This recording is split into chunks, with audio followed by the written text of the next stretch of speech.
नमस्कार जी, मैं रोहित भंडारी स्वागत करता हूं आपका अपने प्रोग्राम में। आज बात करते हैं मकान की। हर बंदे की एक ज़रूरत रहती है कि मकान उसको चाहिए। कई लोग तो ऐसे होते हैं जो सारी उम्र के लिए इसके लिए तरसते रहते हैं। सारी उम्र तक उनको वेट करना पड़ता है, लेकिन फिर भी उनका मकान नहीं बन पाता। आपको कुछ कुंडली में ऐसे योग बताऊँगा कि आपके मकान बनने के चांसेस कौन से साल में बनेंगे, कब बनेंगे और कैसे बनेंगे, और उसके क्या हल आपको करने पड़ेंगे ताकि आपका मकान जल्दी बन सके। सबसे पहले बात करते हैं कि मकान आपका कब बन सकता है। जब भी आपकी कुंडली में गोचर में शनि चौथे घर में आ जाए, 7वें घर में आ जाए या 10वें घर में आ जाए, तो उस साल आपका मकान बन सकता है। ये शनि अगर गोचर में ट्रांजिट में चेंज होता है तब भी मकान बनने के चांसेस बन जाएंगे।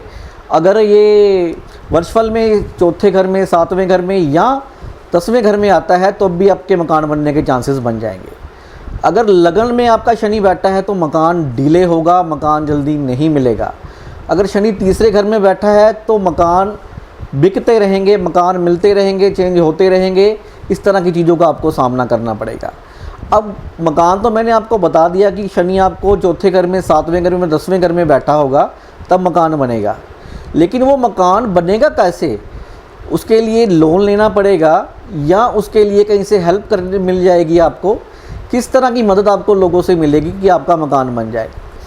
अगर कुंडली में छठा घर आपका एक्टिवेट है, छठे घर की दशा चल रही है या छठा घर किसी तरह से एक्टिवेट है, तो लोन लेकर ही आपको मकान बनाना पड़ेगा। लोन लेकर ही आपका मकान बढ़ेगा या किसी रिश्तेदार से आपको मदद लेनी पड़ेगी, तब ही आपका मकान बन पाएगा। अब बात करते हैं मकान कब लेना है, किनको नहीं लेना है। सबसे बड़ी बात यह है कि जिनकी कुंडली में शनि 8वें घर में बैठा हो, लगन कुंडली की बात कर रहा हूँ मैं आपको, गोचर की बात नहीं कर रहा, वर्षफल की बात नहीं कर रहा।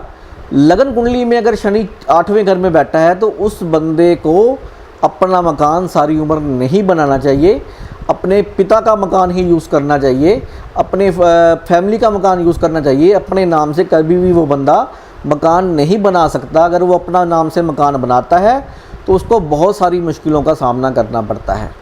इसके साथ साथ अगर शनि दूसरे घर में बैठा है तो जैसा भी आपका मकान बन रहा है उसको बनने देना चाहिए और उसमें कोई तोड़ फोड़ नहीं करनी चाहिए, ताकि क्योंकि दूसरा घर होता है बृहस्पति का पक्का घर, गुरु का पक्का घर। यहाँ शनि आकर इंसान को मकान तो बना देता है, लेकिन कई बार उसके मतलब का नहीं बनता, उसको पसंद नहीं आता। तो इसलिए जब शनि दूसरे घर में आ जाए तो मकान बनने का योग आपका बन जाएगा। वो जैसा भी बनेगा आप उसको एक्सेप्ट करना ही पड़ेगा। अब बात करते हैं कुंडली में कि मकान कई सालों से नहीं बन पा रहा है तो क्या करना चाहिए।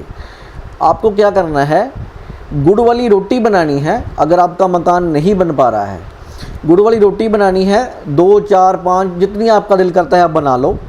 उसको कुरकुरा करना है, कुरकुरा मतलब उसको करारा करना है, उसको पापड़ के जैसे बना लेना है, इतना उसको हार्ड कर लेना है। और उसको चूर करके, उसको ब्रिक ब्रिक उसके टुकड़े करके आप कीड़ियों को या कीड़ों को डाल दें। जब ये रोटी आपकी ख़त्म होनी शुरू हो जाए, ये शनिवार वाले दिन उपाय करना है और अगले शनिवार वहाँ जाकर देखना है। अगर ये रोटी आपकी सारी ख़त्म हो गई है तो आपको समझना चाहिए आपके मकान बनने के चांसेस बन गए हैं। वो मकान आपका जल्दी आपको मिल जाएगा। अब और चीज़ें काफ़ी कुछ देखनी पड़ती है। अब मैं आपको ये बताता हूँ कि आपकी कुंडली में अगर 5वें घर में शनि बैठा है तो आपकी संतान जब होगी उसके बाद ही आपका मकान बन पाएगा। अगर शनि 7वें घर में बैठा है तो शादी के बाद ही आपके जीवन साथी के नाम पर मकान आपको मिल जाएगा। अगर 9वें घर में शनि बैठा है तो आप अपने बुज़ुर्गों के नाम से मकान ले सकते हो। आपको आपकी प्रॉपर्टी में से हिस्सा जो मिलेगा उसमें मकान आपको ज़रूर मिलेगा। अगर शनि 10वें घर में बैठा है तो मकान आप 48 साल के बाद बना सकते हो।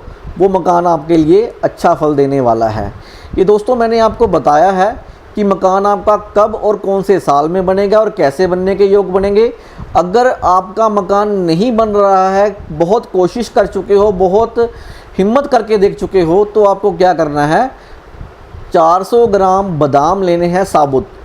छिलके वाले बादाम लेने हैं जो हम तोड़ के खाते हैं, जिनको कागजी बादाम भी कहा जाता है। 400 ग्राम साबुत बादाम लेकर उसको 7 शनिवार बहते पानी में बहा देना है। ये उपाय करने से आपके मकान बनने के योग बन जाएंगे। दोस्तों, ये था मकान के बारे में, मैंने आपको बताया कि आपका मकान कब और कैसे बनेगा और कौन से साल में बनेगा। अगर आप मुझसे मिलकर या ऑनलाइन अपॉइंटमेंट लेकर मेरे को कुंडली दिखाना चाहते हो या वास्तु विज़िट करवाना चाहते हो तो स्क्रीन पर नंबर फ्लैश हो रहे हैं, इन नंबरों पर आप बात करके अपनी अपॉइंटमेंट बुक करवा सकते हो। नमस्कार।